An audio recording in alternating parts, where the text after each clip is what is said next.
दोस्त, आज की वीडियो ना बहुत इम्पोर्टेंट होने वाली है। सच बता रहा हूँ दोस्त, वीडियो बहुत ज़्यादा बड़ी नहीं होगी, बहुत इम्पोर्टेंट है। दोस्त, आज का समय में ना हमारे इंडिया में बहुत सारे नहीं बल्कि 90% ऐसे स्टूडेंट हैं जो ना 12th तो कर लेते हैं, लेकिन उनका ये कन्फ्यूजन उनके साथ रहता है कि हाँ, मेरा 12th हो गया, लेकिन अब 12th के बाद में मैं क्या करूँ? ये क्वेश्चन उनके माइंड में हमेशा चलता रहता है। कुछ लोग कंफ्यूज रहते हैं और कुछ लोग क्या करते हैं कि दूसरों को देख करके फैसला ले लेते हैं, जो कि ये फैसला ना उनके अगेंस्ट भी चला जाता है। तो सबसे पहले ना हमें खुद को समझना है, खुद को जानना है और उसके बाद में ना सही दिशा में कदम उठाना है। दोस्त, मैं बात कर रहा था कि हम लोगों ने ना 90% स्टूडेंट्स ऐसे हैं जो 12th करने के बाद में सिर्फ उनके माइंड में सिर्फ कन्फ्यूजन चलता है कि अब हम क्या करें।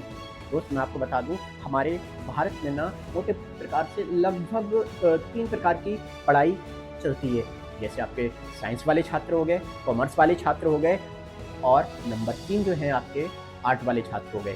मैं बात करूं पहले साइंस वालों की, मैं कुछ कोर्सेज हैं जो आपको बता दे रहा हूं, हैं बहुत सारे, लेकिन वीडियो लंबा हो जाएगा। जैसे एमबीबीएस हो गया, बीएससी नर्सिंग हो गया, आपका बीटेक हो गया, वो जो साइंस में आते हैं। मैं बता दूं कि बीकॉम करने के बाद में ज़्यादातर लोगों की रुचि इसमें रहती है।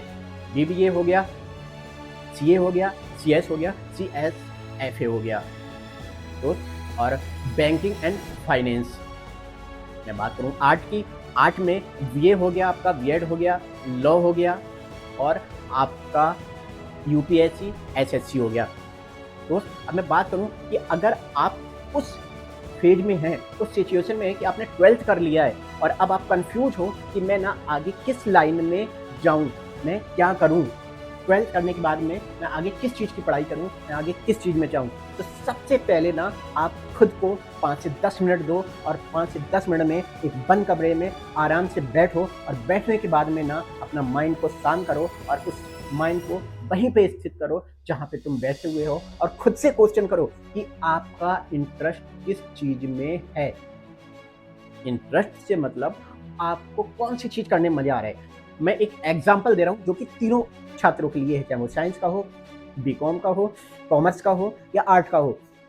जैसे मान लो आप साइंस के स्टूडेंट हो और आपका मन है कि मैं ना एमबीबीएस बनना चाह रहा हूँ या मेरा मन एमबीबीएस बनने का है, लेकिन आपने क्या देखा कि मेरा एक दोस्त था, उसने ना बीए किया और बीए करने के बाद में उसने क्या किया, 12th किया, 12th के बाद बीए किया और बीए के करने के बाद में उसने ना आईपीएस क्लियर कर लिया और वो एक आईपीएस अधिकारी बन गया।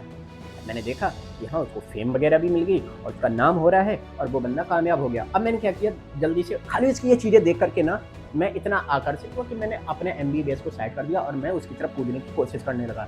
ये हमारा टर्निंग पॉइंट है, ये हमें बिल्कुल भी नहीं करना है। किसी भी स्टूडेंट्स को ये नहीं करना है कि दूसरे को देख करके फैसला लेना है। आपका इंटरेस्ट एमबीबीएस में है तो आप आईपीएस की तैयारी नहीं कर पाओगे, आप उसमें अपने आप को मोटिवेट नहीं कर पाओगे। आपको वो काम करना है जिसमें आपको मजा आए, आपका इंटरेस्ट बना रहे। अगर आप एमबीबीएस बनना चाह रहे थे तो आपने ये बहुत समय पहले से सोच रखा होगा कि मैं 12th करूंगा और 12th के बाद में ना एमबीबीएस की तैयारी करूंगा, तो इसमें आपका इंटरेस्ट बना रहेगा क्योंकि आप पहले से सोचे चले आए होंगे और फिर फैमिली में भी बात किए होंगे। तो आपको ना सबसे पहले खुद को समझना है, खुद की मजबूती जानना है कि आपका इंटरेस्ट किस में है, सबसे ज़्यादा आपको मज़ा क्या करने में आ रहा है। अगर आपका मन है कि नहीं मुझे बीबीए करना है, आप किसी भी सब्जेक्ट के स्टूडेंट हो और आपको लगता है कि नहीं मुझे बीबीए करना है, तो आपको बीबीए करने का सारा प्रोसेस आना चाहिए और बीबीए करने के लिए जो पढ़ाई करनी पड़ेगी वो लाइन आपको पकड़नी पड़ेगी। तो आपकी मैथ अच्छी है और आपका इंटरेस्ट बायो में है, आपकी मैथ बहुत अच्छी है और आपका इंटरेस्ट बायो में है, जो कि आपकी वीकनेस है, उसमें वीक पॉइंट है। मैं आपको कहूँगा कि आप बायो ही पकड़ना क्योंकि आपका इंटरेस्ट उसमें है। मैथ अच्छी है लेकिन इंटरेस्ट उसमें है, तो आपका इंटरेस्ट उसमें बना रहेगा और धीरे धीरे आपकी बॉडी ना वीकनेस से ताकत में तब्दील हो जाएगी। यही मैं बता रहा हूँ कि अगर आप 12th कर लिए हो तो सबसे पहले आपको खुद को जानना है, समझना है कि हाँ मुझे ना किस चीज़ में मज़ा आ रहा है या मेरा मन किस चीज़ को करने का कर रहा है। किसी दूसरे के फैसले पर अपना फैसला नहीं लेना है, किसी दूसरे से मत पूछो। सबसे पहले खुद से क्वेश्चन करो कि मेरे लिए कौन सी लाइन बेहतर है, मेरा इंटरेस्ट किस में बना हुआ है। जब ये आप खुद से क्वेश्चन करोगे तो आपको ना उसका आंसर खुद आपसे ही मिल जाएगा। और जो आपका आंसर निकल के आए, आप आंख बंद करके वो चीज़ करना स्टार्ट कर दो, तो ये गारंटी है कि उसमें आपको सक्सेस मिल जाएगी। ठीक है ना दोस्त। कुछ फैमिलीज में जो पेरेंट्स हैं, मैं उनसे भी कहना चाहूँगा कि अगर आपके बच्चे का मन MBBS बनने का है तो उसे IPS की तैयारी आप मत कराओ, क्योंकि उसका इंटरेस्ट IPS में नहीं है। आपके दबाव में आकर के वो करना तो स्टार्ट कर देगा, लेकिन वो हो सकता है सफल भी हो जाए, लेकिन वो जहाँ 2 साल में अगर MBBS, सॉरी 2 साल में नहीं, लगभग ये एग्जाम्पल दे रहा था, तो जहाँ वो 4 साल 5 साल में MBBS बन जाता और IPS में अगर आपने डाल दिया तो वो हो सकता है कि 10 साल लगा दे वहाँ तक पहुँचने में, क्योंकि उसका उसमें इंटरेस्ट नहीं है। आपके दबाव में आकर के वो उसकी तैयारी करना स्टार्ट कर दे।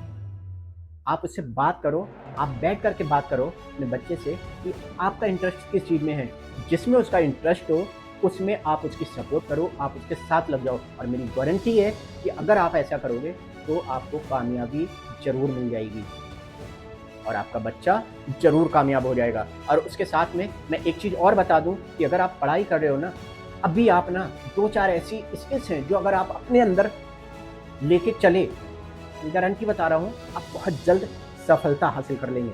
Number 1 computer skills, number 2 English speaking, number 3, और नंबर 3 ना मैं आपको बता रहा हूँ, अगर इस पे आप काम कर लिए, गारंटी है कि सफलता ना बहुत जल्द आपको मिल जाएगी। एक video editing, graphics design and coding. तो आज के टाइम में ना अगर जो स्टूडेंट्स ये चीज़ें साथ में लेके चल रहा है, मैं सच बता रहा हूँ कि उसकी पढ़ाई ख़त्म होने से पहले पहले वो बंदा कामयाब हो जाएगा, किसी न किसी सेक्टर में अच्छी सैलरी, अच्छे पैकेज पे लग जाएगा। ठीक है ना दोस्त। और एक चीज़ और बता दूं कि आप अपने आप को क्लियर कर लो कि आप किस लाइन में जाना चाहते हो, आपका इंटरेस्ट किस में है, वही चीज़ पकड़ना। बाकी अभी भी अगर कोई कन्फ्यूज़न हो तो मेरा कमेंट सेक्शन खुला है, वहाँ पे आओ और मुझसे बात करो। मैं जो भी क्वेश्चन रहेंगे मैं कोशिश करूँगा कि उनको जितना जल्दी हो सके सॉल्व करने की कोशिश करूँ और आपको एक सही दिशा दिखा सकूँ। बाकी थैंक यू।